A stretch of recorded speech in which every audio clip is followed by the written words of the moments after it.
কাঁচা বাজারের আমরা বিভিন্ন ধরনের পণ্যের বিভিন্ন আড়ত ঘুরে আমরা যেটা দেখতে পারলাম যে আজকে আসলে যারা পাইকারি বিক্রেতা তাদের জন্য আজকে খুব খারাপ দিন। তো আসুন আমরা দেখি যে এখানে যে বাঁধাকপি আছে এবং যে আপনার কুমড়ো আছে, কি অবস্থা সেটার। আসসালামু আলাইকুম ভাই। ওয়ালাইকুম আসসালাম। ভালো আছেন? আলহামদুলিল্লাহ ভালো। তো আজকে দেখলাম যে সব ব্যবসায়ের অবস্থা খুবই খারাপ, তো আপনার আড়তের ব্যবসার অবস্থা কি? আমাদের অবস্থা ব্যবসা এখন ভালো না, রমজান মাস আসার পরে কাঁচামালের ব্যবসা খারাপ। তো এখন কুমড়ো কত করে বিক্রি আছে? মিষ্টি কুমড়া রাত্রেবেলা পাকাটা 25 টাকা 26 টাকা বেচছি, মানে পিস না কেজি? KG KG KG.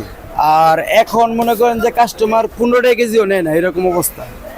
তার মানে সকালের পর থেকে আর কোনো কাস্টমার নাই, কোনো দামই পাওয়া যাইতেছে না। আর বাঁধাকপি কত বেচছে? বাঁধাকপি রাত্রে ভালোটা 20 টাকা বেচছি, তারপরে 15 12 10। মানে কি পিস না এটা কেজি? পিস এটা পিস।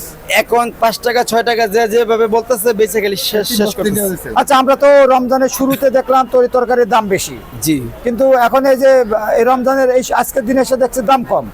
তো আসলে এই কারণটা কি হিসেবে আপনি মনে করেন?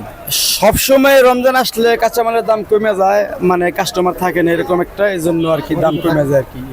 তো আমরা তো প্রথম দিকে দেখলাম যে আপনার আছে শসা বিক্রি আছে 140 টাকা 50 টাকা, সেই শসা এখন 60 টাকা 50 টাকা।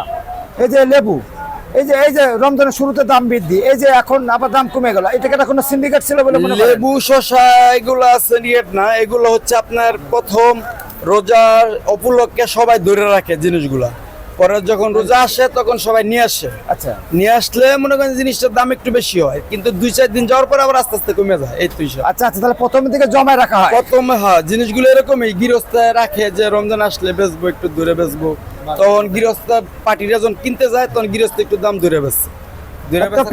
ধন্যবাদ আপনাকে। তো প্রিয় দর্শক, এই ছিল আজকের আমাদের কামারপাড়ার পুরো বাজারের চিত্র।